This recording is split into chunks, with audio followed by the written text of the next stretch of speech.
Oke, halo semuanya.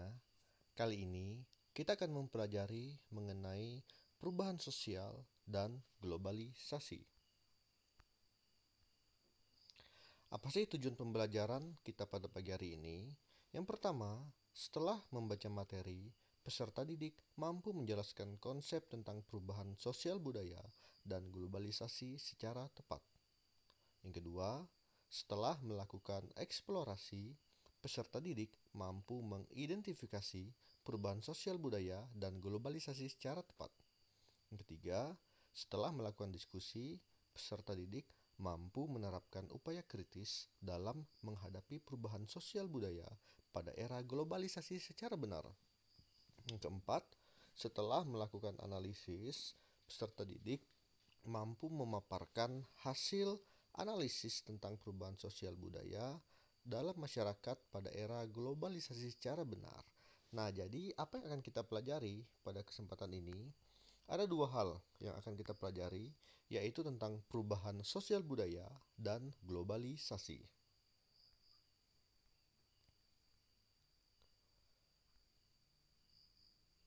Yang pertama, kita akan mempelajari mengenai perubahan sosial budaya. Nah, silakan amati gambar yang sudah ditampilkan. Ada dua buah gambar. Gambar yang pertama adalah dua orang anak sedang bermain congklak. Dan gambar yang kedua adalah anak-anak yang sedang bermain gadget atau handphone. Bandingkan kebiasaan anak pada gambar. Berikan pendapatmu mengenai perubahan sosial budaya pada gambar tersebut.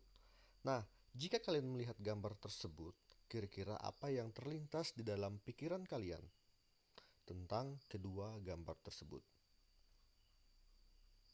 Jadi, kedua gambar ini menampilkan bahwa terjadinya perubahan sosial budaya dalam hal kebiasaan. Kita ambil contoh gambar yang ada di sebelah kiri.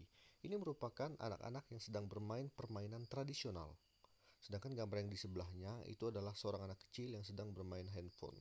Nah, dari sini kita bisa melihat bahwa terjadilah sebuah perubahan sosial di mana sebelumnya anak-anak itu bermain secara berkelompok, kemudian pada masa sekarang anak-anak itu cenderung lebih individualis karena mereka lebih mementingkan HP daripada bertemu langsung dengan teman-temannya. Ini adalah fakta dan realita yang kita hadapi pada masa sekarang. Nah, kemudian kita lihat lagi antara perubahan sosial versus perubahan budaya. Kira-kira apakah yang membedakan antara perubahan sosial dan perubahan budaya? Oke, kita kembali ke gambar sebelumnya ya, untuk menjelaskan perubahan sosial dan budaya. Nah, untuk budaya, perlu diingat, budaya itu selalu berkaitan dengan hasil cipta rasa dan karsa manusia, atau hasil barang-barang yang diciptakan oleh manusia. Sedangkan perubahan sosial itu adalah terkait dengan tingkah laku serta struktur yang ada di dalam masyarakat. Oke, mari kita lihat di antara dua gambar ini, yang manakah termasuk perubahan sosial dan yang manakah termasuk perubahan budaya. Nah, untuk perubahan budaya itu adalah terkait dengan alat yang digunakan. Alat permainan tradisional berubah menjadi alat yang lebih modern.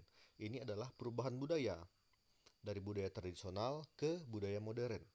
Sedangkan dalam hal sosialnya, sebelah kiri, ini sosialnya itu terjadi interaksi antara teman. Sedangkan yang berikutnya itu tidak terjadi interaksi. Itulah yang disebut dengan perubahan sosial yang ada di dalam lingkungan masyarakat. Terkait dengan interaksi yang terjadi antara kedua gambar tersebut. Jadi itulah perbedaan antara perubahan sosial dan perubahan budaya. Perubahan budaya itu terkait dengan hasil cipta rasa dan karsa manusia, sedangkan perubahan sosial itu lebih kepada tingkah laku manusia serta struktur masyarakat itu sendiri. Kemudian kita lihat apa saja sih faktor-faktor yang menyebabkan terjadinya perubahan sosial budaya. Faktor-faktor yang menyebabkan perubahan sosial budaya ini ada dua. Yang pertama adalah faktor internal dan faktor eksternal. Faktor internal itu adalah faktor yang berasal dari dalam, sedangkan faktor internal itu adalah faktor yang berasal dari luar. Mari kita bahas satu persatu. Faktor internal. Kenapa sih penemuan baru itu menjadi faktor penyebab terjadinya perubahan sosial budaya? Tentu saja ya, sebuah inovasi ini pasti akan menyebabkan yang namanya perubahan. Kita ambil contoh dalam hal permainan tadi. Dari yang awalnya sederhana, kemudian permainan yang lebih kompleks atau yang lebih cenderung lebih individu. Anak-anak menggunakan HP, kemudian fokus pada gamenya sendiri, fokus pada HP-nya, sehingga dia melupakan interaksi dengan orang yang ada di samping kiri dan kanannya. Kemudian yang kedua, mengapa faktor bertambah dan berkurangnya jumlah penduduk ini menjadi penyebab perubahan sosial budaya? Nah, tentu saja ya, bertambah dan berkurangnya jumlah penduduk ini pasti akan menyebabkan yang namanya perubahan sosial budaya. Salah satu contohnya adalah misalnya jika di suatu tempat itu terjadi pembeludakan jumlah penduduk, otomatis di tempat tersebut akan terjadinya perubahan sosial budaya terkait dengan lingkungan pekerjaan, di mana orang-orang ini pasti akan semakin banyak saingannya di dalam hal mencari pekerjaan. Kemudian yang ketiga, pemberontakan atau revolusi. Nah, jadi pemberontakan atau revolusi ini juga merupakan faktor penyebab terjadinya perubahan sosial budaya. Mengapa? Karena jika ada sebuah pemberontakan, maka pasti akan ada yang namanya perubahan. Ini pasti akan terjadi. Dan juga terjadinya konflik. Kemudian kita lihat faktor eksternal. Untuk faktor eksternal yang pertama adalah pengaruh kebudayaan masyarakat lain. Tentu saja, jika ada kebudayaan masuk ke dalam suatu daerah, ini pasti akan menyebabkan yang namanya perubahan. Entah kebudayaan tersebut akan mempengaruhi budaya lama atau akan memunculkan budaya yang baru akibat bertemunya dua kebudayaan berbeda. Nah, ini pasti akan menyebabkan yang namanya perubahan. Kemudian kita lihat bencana alam. Bencana alam ini juga menyebabkan yang namanya perubahan sosial. Misalnya, awalnya rumah kita baik-baik saja, tiba-tiba terkena tanah longsor. Hal ini akan menyebabkan perubahan sosial kita.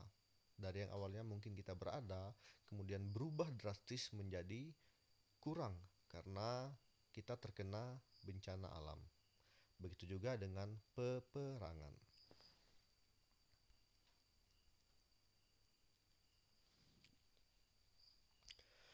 Nah, apa sih faktor-faktor pendorong terjadinya perubahan sosial budaya? Faktor yang pertama adalah kontak dengan budaya lain. Yang kedua, sistem pendidikan formal yang maju. Yang ketiga, toleransi terhadap perilaku baru. Yang keempat, sistem lapisan sosial terbuka. Yang kelima, orientasi pada masa depan. Yang keenam, ketidakpuasan masyarakat terhadap bidang lain. Yang ketujuh, sikap menghargai hasil karya seseorang.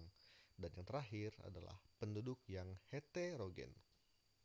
Oke, dari kedelapan faktor pendorong perubahan sosial budaya, menurut kalian faktor manakah yang paling berpengaruh terhadap perubahan sosial budaya?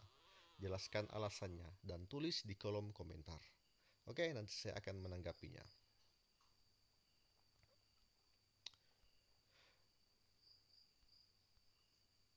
Kemudian kita lihat, jika ada faktor pendorong, otomatis pasti ada yang namanya faktor penghambat perubahan sosial budaya. Apa saja faktor-faktor penghambat? Yang pertama, ini adalah kurangnya komunikasi dengan masyarakat lain atau terisolasi. Kemudian yang kedua adalah perkembangan ilmu pengetahuan yang terlambat. Yang ketiga adalah sikap tradisional masyarakat. Yang keempat, adanya kepentingan yang tertanam kuat. Yang ketujuh, rasa takut kegoyahan pada integrasi kebudayaan. Yang yang keenam, adanya prasangka terhadap hal-hal baru. Yang ketujuh, hambatan yang bersifat ideologis. Dan yang kedelapan adalah adat atau kebiasaan yang telah mengakar. Nah, jadi ini adalah 8 faktor penghambat. Nah, jadi menurut kalian, dari kedelapan faktor penghambat ini, manakah yang paling berpengaruh terhadap penghambatan perubahan sosial budaya? Silahkan tuliskan di kolom komentar. Oke.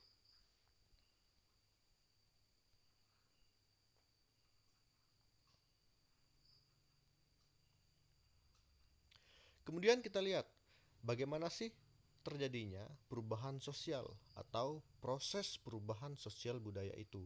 Jadi, untuk proses perubahan sosial itu dibagi menjadi tiga, yaitu akulturasi, asimilasi, dan difusi. Apa itu akulturasi?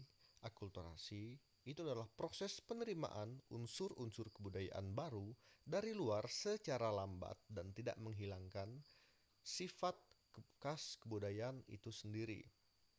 Artinya, ada dua kebudayaan yang bercampur menjadi satu, kemudian menciptakan dua kebudayaan yang bercampur tanpa menghilangkan kebudayaan aslinya. Sedangkan asimilasi itu adalah proses peleburan dua kebudayaan atau lebih yang berbeda menjadi satu kebudayaan baru milik bersama. Nah, kemudian kita lihat difusi.